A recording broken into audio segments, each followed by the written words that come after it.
সুপ্রিয় বন্ধুরা, এই মুহূর্তে আমরা আজ এই চাঁদপুর সদরের খুব কাছাকাছি একটি জায়গা, খুবই সুন্দর এই জায়গাটি। আমরা আসলে আগে কখনো এই জায়গাটাতে আসা হয় না, কিন্তু চাঁদপুর সদরে এত কাছে এত সুন্দর জায়গাটা গুগল ম্যাপ অনুযায়ী জায়গাটার নাম গুরুচর।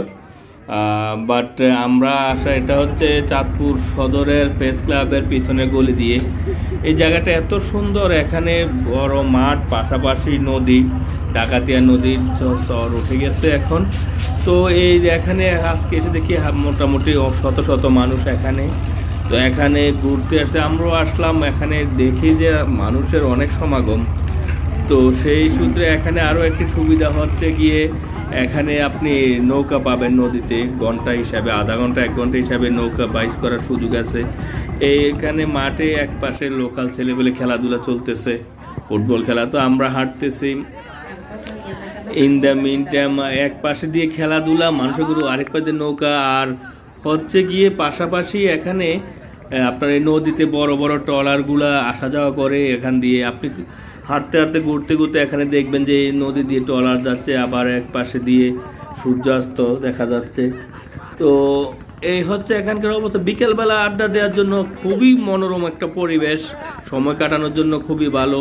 বিশেষ করে চাঁদপুর সদরের এত ভিতরে কাছে যে এত সুন্দর ঘোরার জায়গা আছে, সেটা আসলে মানে আমরা জানা ছিল না। তো ওই হিসাবে আজকে আমাদের বাপ বেটা এখানে ঘুরতে আসা, আমরা এখানে ঘুরতেছি। যাই হোক, তো আমরা এখন এই প্রান্ত থেকে ওই প্রান্তে, পশ্চিম প্রান্তে যাব। ওই প্রান্তটাতে কি অবস্থা আমরা দেখব। এখানে তো দেখতেছেন মানুষের আসলে অভাব নাই, অনেকেই ঘুরতে আসে। আর পাশাপাশি ওই যে দেখতেছেন বড় বড় ট্রলারগুলা, এর কিছুক্ষণ পর পর এই যে এই ব্রিজটা দেখতেছেন, এটা হচ্ছে আসলে পুরান বাজার ব্রিজ। এই ব্রিজটার পাশটা থেকে চরটা এই দিকটা, তো এটাকে লোকালি আবার 5 নম্বর ঘাটও বলে। এই যে নদীর পাড়ে বাঁধা নৌকাগুলো দেখতেছেন, এইগুলা হচ্ছে বেদেদের নৌকা। হ্যাঁ, বেদের সম্প্রদায়ের বসবাস এখানে। বেদের এখানে থাকেন, তারা এখানে জলে তাদের বসবাস, এখান থেকে মাছ ধরে, এখানে তারা মাছ ধরে জীবিকা নির্বাহ করে। এইভাবে তাদের জলের সাথে, তাদের সবটা জলের সাথে তাদের বসবাস। এই যে দেখতেছেন ওরা এখানে এই যে নৌকাতে মাছ ধরে আনছে, এই মাছগুলো এখন ময়লা পরিষ্কার করতেছে, এগুলো এখান থেকে বাজারে নিয়ে যায়। তো এখানে আসলে মাছ কেনারও সময় সুযোগ আছে।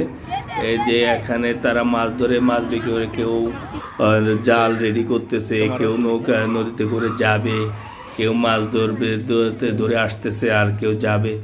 এই হচ্ছে এখানকার খুবই সুন্দর বিচিত্র। এখানে এক পাশে মানুষজন ঘুরতেছে, আর এক পাশে আসলে